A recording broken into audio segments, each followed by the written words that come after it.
Bermain dengan yang murah-murah dan tidak overclaim, asik lah. Bro, yang maksud lo overclaim siapa bro? Jangan sarkas gitu dong. Sorry bro, salah skrip gua. Biar gak panjang lebar, bumper dulu.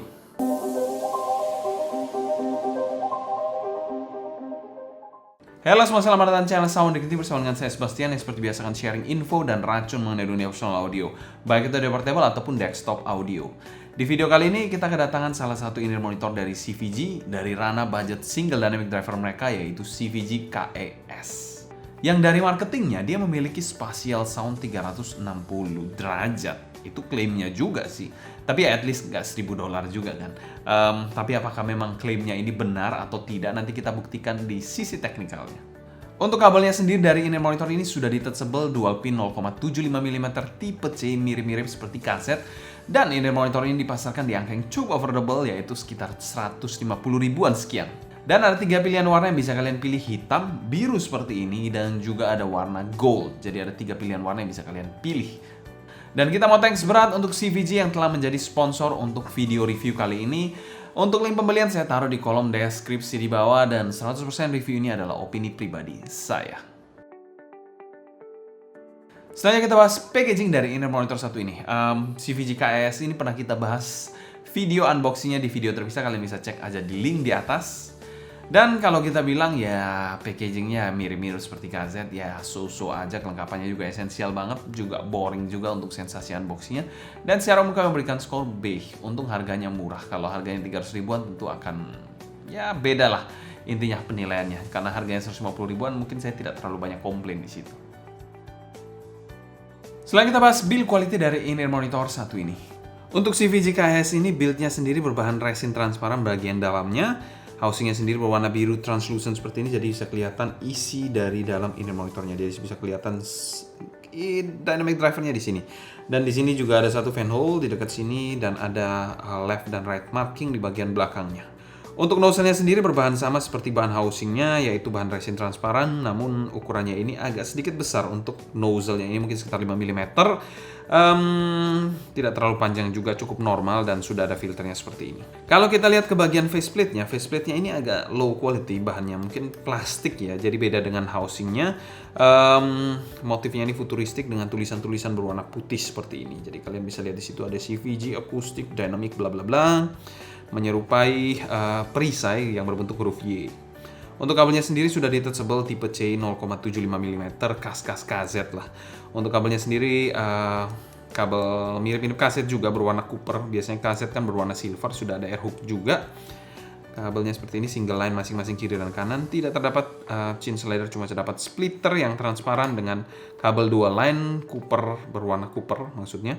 Seperti ini di bagian bawahnya dengan jack yang mirip seperti kaset, L-shape 3,5 mm. Untuk build quality dari in-ear monitor satu ini kami berikan skor B-. Untuk build housingnya mungkin dari resin, tapi bukan yang high quality banget. Dan untuk faceplate-nya sendiri saya rasa itu dari plastik mungkin. Dan ya desainnya mungkin oke bagi sebagian orang. Bagi saya pun ya oke lah, masih acceptable, tapi memang build-nya not the best. Selain kita bahas fitting dari in-ear monitor satu ini, untuk bentuk housing dari in-ear monitor satu ini nggak besar-besar, nggak kecil juga, sedang-sedang aja untuk CVG KES ini, seperti halnya Chi-Fi pada umumnya lah. Dan in-ear monitor ini tidak ada fin bagian atasnya, jadi cukup landai untuk housingnya. Mungkin ada yang alergi dengan fin-fin di bagian atas, tapi ini cukup landai, jadi ya itu informasi untuk kalian. Untuk housingnya sendiri tidak terkesan berat ataupun terlalu berbobot, terlalu mengganggu, karena memang housingnya ini cukup ringan. Bahannya yang digunakan juga cukup ringan, jadi bukan yang tebal-tebal banget, yang berat-berat banget, enggak. Dengan tipe pemakaian over-ear regular fit seperti ini.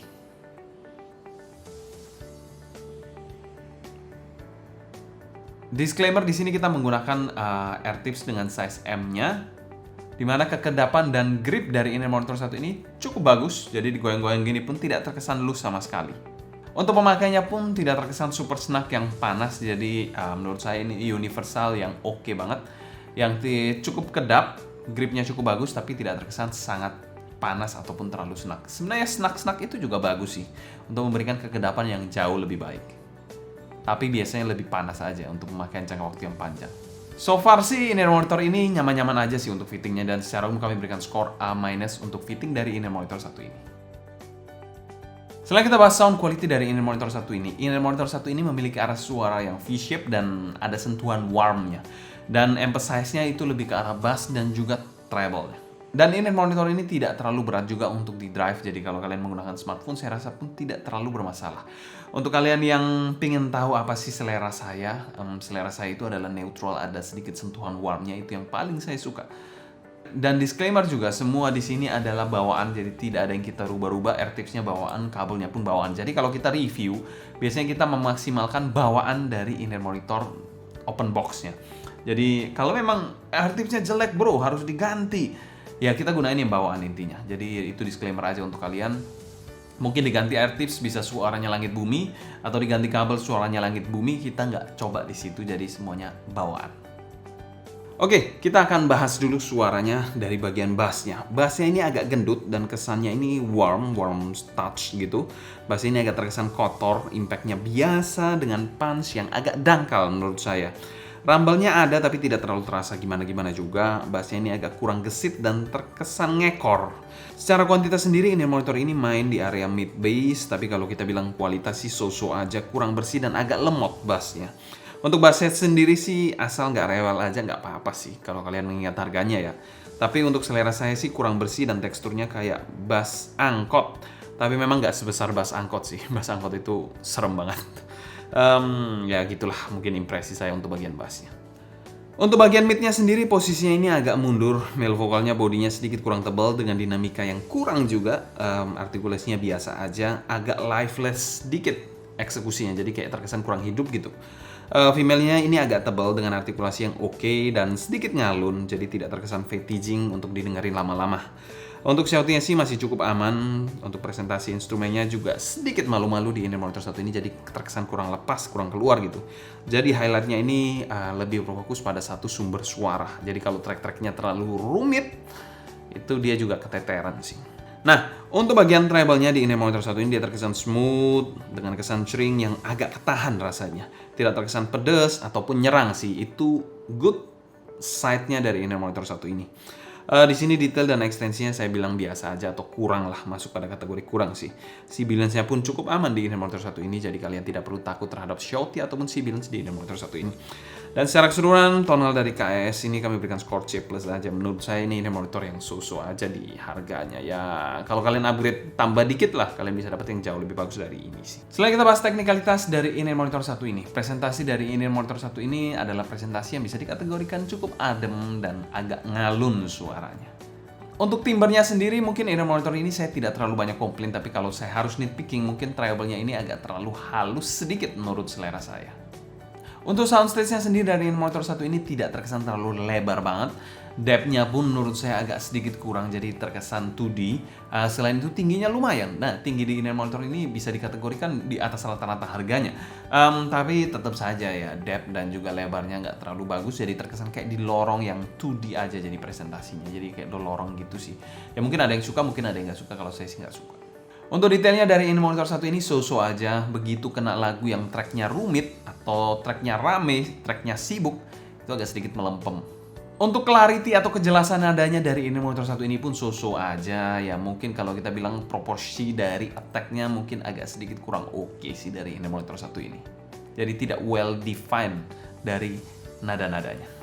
Separasi imaging dan positioning, separasinya ini biasa aja, agak terkesan nempel-nempel, apalagi di track-track lama lebih parah lagi. Imagingnya pun not really good lah menurut saya, lalu positioningnya not the best juga, tidak terlalu presisi dan pinpoint. Dan secara umum kami berikan skor C+ untuk teknis dari inner monitor satu ini. Selanjutnya kita bahas pro dan cons dari inner monitor satu ini. Cons dari inner monitor satu ini menurut saya secara keseluruhan eksekusinya belum terlalu bagus sih. Pro-nya dari inner monitor satu ini, suara ini cukup adem walaupun suaranya ini V-shape. Untuk value for money dari inner monitor satu ini kami masukkan pada kategori overvalue dan kami berikan skor C. Selain kita coba bandingkan inner monitor satu ini dengan dua inner monitor kaset yang pernah kita review sebelumnya. Oke, kita akan bandingkan sedikit, yaitu ada Krila, di sini ada Defy dan juga KS. Ini CVG sendiri di mana ada dua kaset di sini. Kalau kita bilang dari Krila sendiri, dia memang paling V-shape dengan suara yang menurut saya paling agresif. paling sadis juga sih treble-nya. Lalu kalau kita ke KS ini, dia V-shape yang paling adem menurut saya dibandingkan kedua ini monitor ini. Jadi suaranya itu adem, tidak nyerang pastinya, tidak seperti Krila. Tapi agak sedikit mendem menurut saya suaranya jika dibandingkan dua ini. Sedangkan di Diva ini suaranya lebih di tengah-tengah lah, antara di tengah-tengah dua ini. Memang agak mild V juga, tapi tidak sampai yang kayak Krila yang terlalu agresif ataupun terlalu mendem seperti KS ini. Enggak, dia ada di tengah-tengah sebenarnya. Jadi mungkin gambarnya seperti ini sih. Tapi kalau dari sisi teknikal, menurut saya Krila ini the best untuk teknikalnya. Tapi memang timbernya agak sesuatu aja. Kalau di sini menurut saya ya masih kalah untuk sisi teknikalnya dari Krila. Tapi timbernya jelas di sini far more better. Dan di KS ini dia memang teknisnya paling lemah jika dibandingkan dua ini monitor ini. Jadi ya itu gambarannya. Tapi saya masih accept untuk dua ini untuk tonalnya. Tapi kalau yang ini mungkin agak really segmented karena memang treble-nya cukup ruin everything. Jadi itu pertimbangan juga untuk kalian. Kesimpulan, CVG ini masih brand yang agak mixed feeling buat saya. Mungkin mereka masih butuh waktu untuk menggali potensi in-ear monitor mereka. CVG KS ini mungkin akan oke banget jika menyasar casual listener, tapi kalau untuk audiophile menurut saya agak sedikit kurang aja. Sekian cerita saya mengenai KS ini. Kalau kalian suka jangan lupa subscribe, klik tombol like, follow Instagram, TikTok, and Discord kita @SoundDignity agar kalian tidak ketinggalan update terbaru mengenai dunia portable dan desktop audio. Kalau kalian ada pertanyaan seputar in-ear monitor satu ini, feel free juga tulis pertanyaan kalian di kolom komentar di bawah ya. Mungkin sekian dulu untuk video kali ini. Saya Sebastian dari SoundDignity pamit undur diri. Sampai jumpa di video berikutnya. Happy listening, stay healthy, and ciao.